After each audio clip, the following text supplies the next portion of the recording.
it's time to take a look at stories making headlines on Nigerian newspapers. And I begin with this Nigeria. The major headline here saying, worsening insecurity. We need foreign help, says Buhari. Nigeria security now a thing of grave concern. SGF speaking there. You find the details of the story on the pages of this Nigerian newspaper. To the Daily Sun now, fight against terrorism. Buhari gives military full powers, seeks foreign help as policemen flood Abuja. Fight against terrorism. Buhari gives military full powers, seeks foreign help as policemen flood Abuja. And to the front page of the blueprint. Don't interfere in 2023 elections, Buhari tells diplomats. Solicits foreign support in terrorism fight. Sokoto University professor for other Kaduna-trained captives freed. You find details on the pages of the blueprint. To the front page of the Punch newspaper, terror attack. NRC suspends Lagos, Kano, Ajakuta train services. Gunmen shoot at passenger cars, buses at Ajakuta. 6 vigilantes feared killed. Travelers panic. NRC, that's the Nigeria Railway Corporation, suspends Lagos, Kano, Ajakuta train services. You find the details on the pages of the Punch newspaper. To the Leadership newspaper now, siege on Abuja, military, police scale up operations against terrorists. Army expands activities to neighboring states. NAF engages to Kano jets. IGP deploys additional policemen in the Federal Capital Territory. President Muhammadu Buhari begs international community for help. Orders service chiefs to end this madness. And to the first newspaper now, lawmakers impeach threat. Ohaneze Ndigbo divided over Oshibaju. As Isiguzo faction tells NAS, don't exonerate Vice President from impeachment notice to Buhari. George Ubiozo-led leadership counters.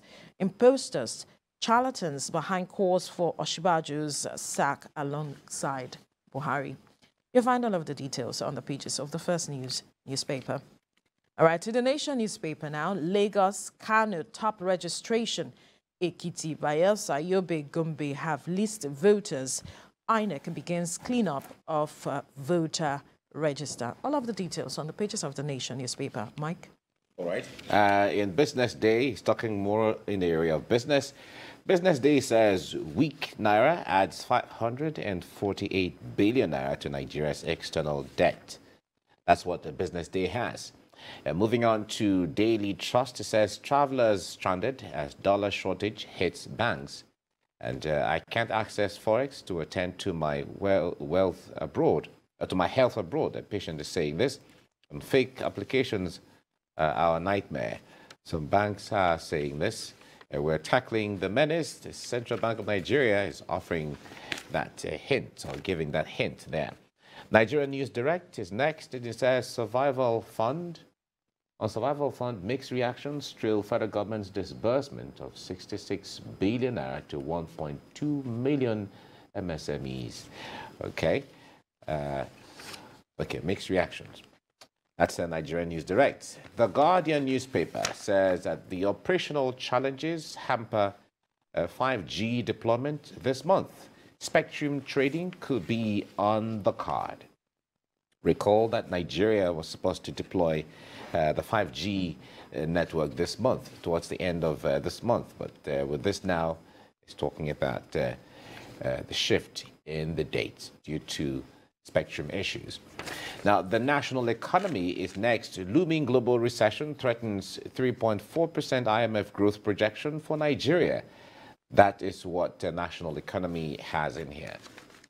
Well, that's all from me. All right. Okay. That's all on the front pages this morning. But let's get to delve into the matters now. If you look at the papers this morning, a majority of the papers focused on the president, the statement coming from the presidency yesterday that we spoke about earlier, talking about giving the military the powers and the freedom to tackle insecurity headlong. And we are seeing that on the pages this morning, but also the president talking about collaborations, seeking foreign help. And this is what a lot of Nigerians had called for before now, a long time, that we needed foreign help. But it seemed that we were not seeming to agree or accept that option. Whether we need foreign help or not, we want to know the quality of the help. Talking about security, there was news about the killing of Al-Qaeda's chief, yes, al-Zawahiri, yes, yesterday in Afghanistan. They said, the Americans said it was in violation of the Doha deal that Afghanistan should not harbor any Al-Qaeda partisans. But the interesting thing about this was that America had no troops on the ground, had no weapons on the ground, and they used what they call the Hellfire missile. And they got the man in his veranda. One strike, and he was gone. This is the kind of imagination that we need to get these guys, because we have seen that these guys are in different places and in different locations. All they needed was surveillance technology. They used surveillance technology. They tracked him. They have been following him for months. They tracked him and they took him out.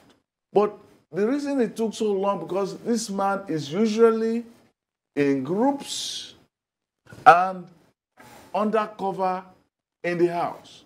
So they wanted to isolate him and cut him out. These our own people are in forests that are open, that between me and Mike, is double the space before you see another tree. If I'm a tree, before it's double the space. So there's enough room for you to use surveillance and target the leaders. Because if you cut off the leaders, they go in disarray. That's why Al-Qaeda is not as powerful as it used to be, because they targeted their leaders and they started cutting them off one after the other. If you get these people, Dogogide, Aleru, and all of them, you get all of them and target them one after the other. That was all.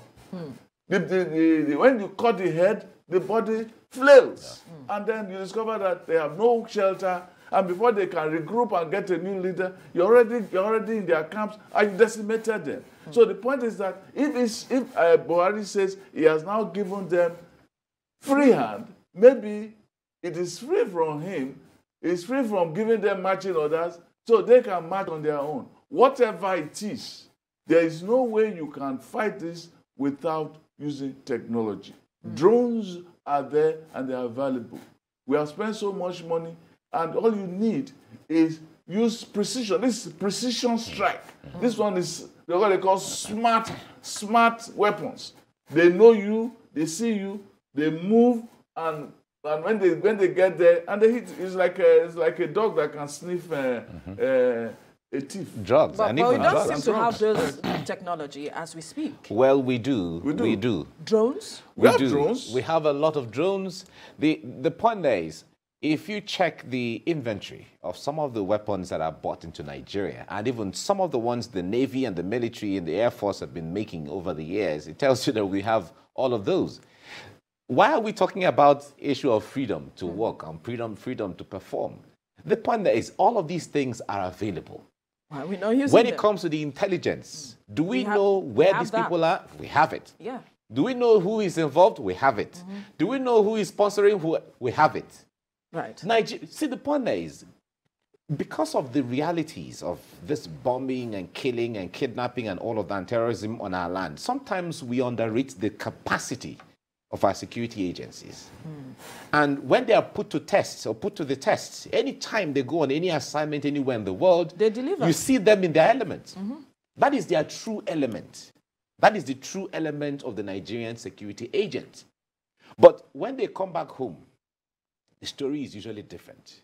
It tells you that there's something within the system Stumbling block that has to be. Maybe taken it is out. politics, we don't know. Maybe it is whatever the Nigerian factor is, we don't know. But you see, that is why it requires that leadership or maybe freedom. If the papers put, or the report puts it as freedom for the military to function the way they're supposed to function. Recall sometime that the president had given the military the powers to put everything it takes to start manufacturing our own weapons. Right. There are rifles that we make in this country. There are weapons that we make in this country. Now, when it comes to collaboration, we've done a lot of collaborations. Especially in trainings. Yeah, in trainings. And even in support for the sale of weapons to Nigeria, in tactical specific areas and all. We have had all of that. When Nigerians don't, the difference between understanding how they are collaborating with us or not is when we have American soldiers in Nigerian forests trying to comb the place. We can't have that kind of a situation. That would be an invasion. That will amount to an invasion. And of course, it threatens the sovereignty of the nation. Sovereignty of the nation. So we are not going to have British or American or Canadian or Israeli military in our forests combing the whole. We are not going to do that. But they've been helping, or they've been assisting Nigeria in trainings. If it's naval training, they've done it. Absolutely. If it is Air Force training, they've done it. If it's military, that happens even on the daily. So the issue there is, at this time, Nigerians, what they want to see is go to sleep. With sleep their soundly, eyes closed. Wake up soundly. You want to go to Maiduguri, You want go to travel soundly. wherever You want you to are travel going, to yeah. Sokoto. That is what we want. That's what Nigerians want. So it is the headache of the leaders to have the sleepless nights on how to ensure that you bring this thing to an end. Because do we have the intelligence? Yes. Do we have the weapons? Yes. Do we have the collaborations? Yes. We have all of those. Putting them to work together in that matrix is what is left. The leadership, that is the challenge, the major challenge as we speak. Yes, But maybe what is happening now is that the president is feeling the heat. Maybe for the first time in almost 8 years, he's feeling the heat. And he wants to say, okay, you guys go and get them. I don't want to leave office with this kind of baggage on my head, or go into the election with me as the albatross on the But on we the, didn't on have the to get to party. this point, because this was one of the cardinal issues the president said he was going to tackle when he came into power in 2015. Maybe all kinds of strictures came in. That's what he wants to free now. What are those strictures? He's not saying. Maybe it has to do with the fact that there were sponsors, and those sponsors are saying, don't go here, don't go here. Remember that the man from Southern Kaduna said the other day that we will tell the security people, look, they are there, go and get them. They'll say there are orders that you should not do anything. I think that's why I say, is it freedom from fear? Is it freedom from some kingpins in the society who are invested in this violence? Which is it freedom something from them? a lot of Nigerians Yes. have been speaking about. Yes. Holding these leaders to account. Yes. Ensuring that, because when the Kuje prison break happened, a lot of persons were saying that they were hoping to see heads roll. Someone should have been asked to step aside. And then investigations, because that was what was said to be happening. Yes. But we have not seen that. How do you have people invade a prison house for hours With no and response. nothing happens? Hours. It's not a lightning strike that you go there, but within a commando raid, that you go there within 20 minutes. You give them 20 minutes. You go there, you break this, and before they come, you are gone. No. This was defiance. They settled down, finished their job, and they left. So that tells you that somebody said, don't go. Remember the case of the shooting in the US, the school shooting? Yes. Where the police were dithering. They were supposed to go and confront the shooter in the school. So they were trying to appeal to the guy, and while they were appealing to him, the guy was killing more people. And they were saying that it was either an act of recklessness, an act of indecision. In our own case, we want to know why they wouldn't do that, why they wouldn't go and strike. The recent one in Abuja, they saw that the thing was going on for us. The one at Zumaro was going on for us. In a good military, you take your power, and you go there. Before you go there, you strike all of them.